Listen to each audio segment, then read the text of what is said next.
Ça fait maintenant 7 ans que je suis au contact des municipalités pour les aider dans leur mission de sauvegarde des populations.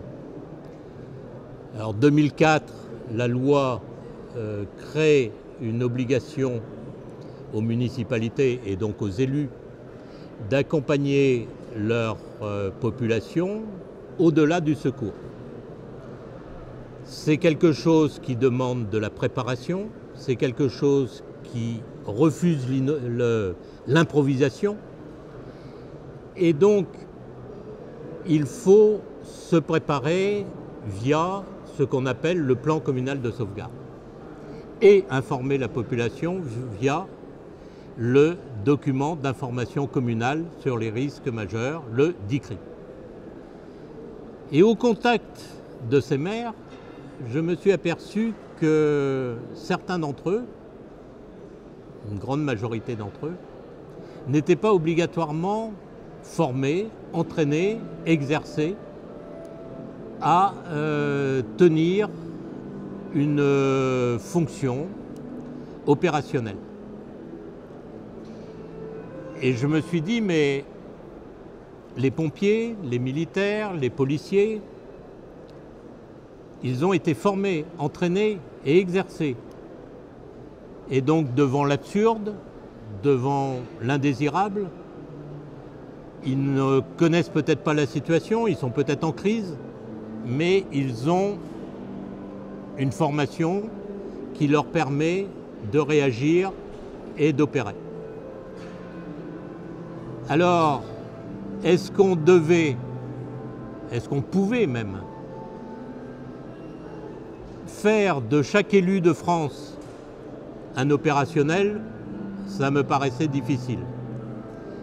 Donc j'ai voulu ouvrir la brèche et écrire un ouvrage de vulgarisation, d'initiation, en disant, en lisant cet ouvrage, vous ne serez pas demain le Bonaparte, le Eisenhower, le Sun Tzu, mais vous saurez faire face.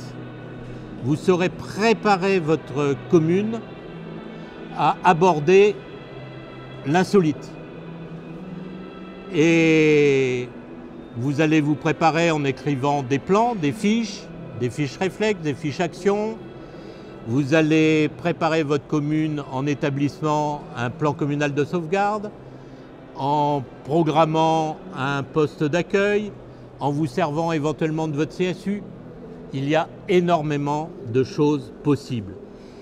Et quelque chose auquel je tiens, deux choses qui ne coûtent pas cher, qui peut demander du temps pour mettre en œuvre, du temps pour préparer surtout, mais qui ne coûtent pas cher.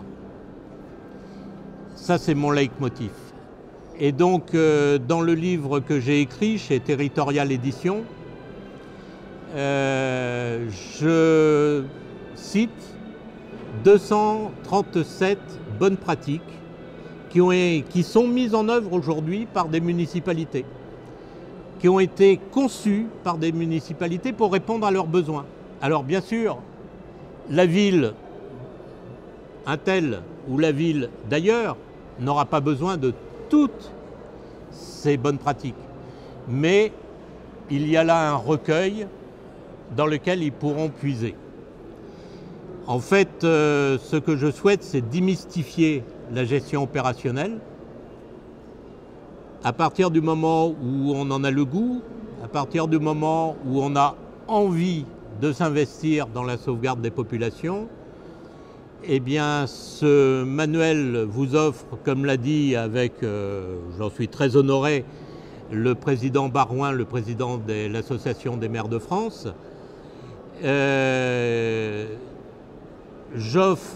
propose une méthode adaptée à des maires qui ne sont pas d'origine des professionnels de la gestion de crise.